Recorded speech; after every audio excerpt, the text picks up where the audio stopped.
Assalamualaikum warahmatullahi wabarakatuh. Halo anak-anak, selamat pagi. Bagaimana nih kabar kalian hari ini? Semoga baik-baik saja dan sehat selalu. Bagi yang sedang sakit, semoga lekas sembuh. Bertemu lagi dengan Kak Iya. Kali ini kakak tidak sendirian loh. Kakak ditemani 3 kakak mahasiswa lainnya, yaitu Kak Nur Melina Siregar, Kak Syifa Siti Nur Hasanah, dan Kak Putri Nur Ikhlas. Nah, sebelum kita memulai pembelajaran, alangkah lebih baiknya kita berdoa terlebih dahulu. Berdoa menurut agama dan kepercayaan masing-masing dimulai. Berdoa tidak pernah selesai. Pada kesempatan kali ini kita akan belajar mengenai ide pokok. Kira-kira ada yang tahu nggak sih apa itu ide pokok? Fungsi ide pokok, ciri dan cara menentukan ide pokok. Daripada kalian kebingungan mengenai apa itu ide pokok, fungsi ide pokok, ciri ide pokok, dan bagaimana cara menentukan ide pokok. Nah, kita lebih baik bersama-sama menyimak video pembelajaran ini. Selamat menyaksikan.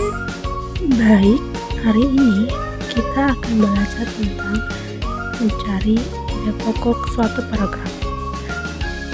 Apa itu ide pokok? Ide pokok adalah masalah utama yang dibahas dalam suatu paragraf. Ide pokok dapat ditemukan dalam kalimat utama. Kalimat utama adalah kalimat yang berisi ide pokok dan menjadi dasar untuk mengembangkan paragraf. Letak kalimat utama bisa ada di awal, akhir, atau awal dan akhir paragraf. Kalimat utama yang terletak di awal paragraf disebut paragraf deduktif. Kalimat utama yang terletak di akhir paragraf disebut paragraf induktif. Dan kalimat utama yang terletak di awal dan di akhir paragraf disebut paragraf campuran. Terdapat beragam sebutan lain bagi ide pokok, diantaranya gagasan utama, pikiran utama, pikiran pokok, gagasan pokok, dan pokok pikiran. Selanjutnya yaitu fungsi dari ide pokok. Ide pokok berfungsi untuk memberikan penjelasan dari inti suatu paragraf, sehingga pembaca dapat memahami paragraf tersebut dengan mudah. Ciri-ciri ide pokok. Yang pertama, adanya ide pokok tidak berbelit-belit. Maksudnya, makna dari ide pokok tidak boleh terlalu sempit, namun tidak boleh terlalu luas juga, supaya pembaca dapat menangkap dan memahami ide pokok dengan mudah. Jadi yang kedua, ide pokok harus dinyatakan dengan jelas. Maksudnya, ide pokok harus ditulis, digambarkan, dan disampaikan dengan jelas. Yang ketiga, ciri ide pokok yaitu sifatnya umum. Maksudnya, ide pokok berisi hal-hal yang umum agar nantinya dijelaskan dan dijabarkan lagi. Penjelasan lebih lanjut mengenai ide pokok dipaparkan dalam kalimat-kalimat pendukung atau kalimat-kalimat penjelas. Cara menentukan ide pokok. Yang pertama, baca keseluruhan paragraf dan setiap kalimat dengan seksama. Yang kedua, baca teks secara berulang. Yang ketiga, temukan kalimat utama baik di awal, di akhir, atau awal dan akhir dengan cara menandai informasi-informasi penting yang didapat, lalu dipisahkan kalimat utama dengan kalimat pendukungnya. Yang keempat, selain cara-cara yang telah disebutkan, cara lainnya yang bisa digunakan adalah dengan membuat kesimpulan dari isi paragraf. Singkatnya, di setiap paragraf ada ide pokok. Ide pokok terdapat pada kalimat utama yang ditemukan. Bagaimana menemukannya? Baca dan ulangi. Perhatikan letaknya apakah di awal, di akhir, atau di awal dan akhir. Nah, selanjutnya kita akan membaca sebuah paragraf untuk dicari ide pokoknya. Mari kita baca bersama. Banjir sudah menjadi hal yang biasa di kota Jakarta. Hal tersebut disebabkan oleh banyak faktor.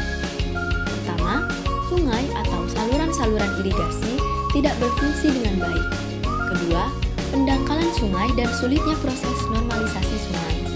Ketiga, kurang pedulinya warga dan para pengusaha terhadap lingkungan dengan budaya mereka membuang sampah dan limbah di sungai. Terakhir, pembangunan gedung, jalan, dan bangunan lainnya yang membuat tanah susah menyerap air. Selain itu, pepohonan hijau juga menjadi berkurang dan menyebabkan keseimbangan alam terganggu, sehingga menjadi banjir. Apakah teman-teman sudah menemukan ide pokoknya? Sekarang kita akan bahas mengenai ide pokok. Ide pokok dalam paragraf tadi dapat ditemukan di kalimat pertama, yaitu banjir sudah menjadi hal yang biasa di kota Jakarta. Hal tersebut disebabkan oleh banyak faktor.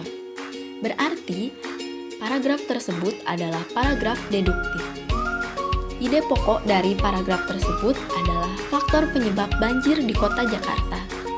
Sementara itu, kalimat lainnya dikatakan sebagai kalimat penjelas, karena isi kalimatnya memperjelas hal yang dibahas di kalimat utama atau ide pokok. Kalimat penjelas dalam paragraf ini adalah: pertama, sungai atau saluran irigasi tidak berfungsi dengan baik. Kedua, pendangkalan sungai dan sulitnya normalisasi sungai. Ketiga, kurang pedulinya warga dan para pengusaha terhadap lingkungan dengan budaya membuang sampah dan limbah di sungai.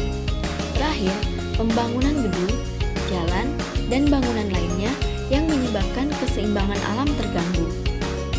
Nah, itulah pembahasan materi kita pada pertemuan kali ini.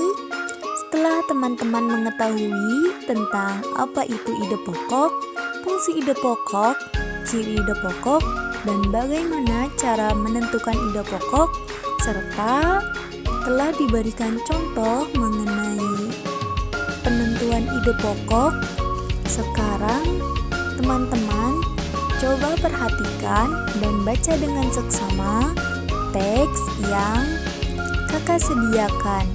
Lalu analisis dan tentukan ide pokok yang terdapat pada teks tersebut. Setelah itu, tulis ide pokoknya pada buku tulis masing-masing, lalu kumpulkan pada guru kelasmu. Selamat mengerjakan. Baik teman-teman, mungkin cukup sekian materi yang dapat kakak-kakak sampaikan. Semoga dapat bermanfaat untuk kita semua. Namun sebelum kakak menutup pertemuan kali ini, izinkan kakak untuk membacakan pantun Burung Irian Burung Cendrawasih. Cukup sekian dan terima kasih. Wabillahi taufiq wal hidayah.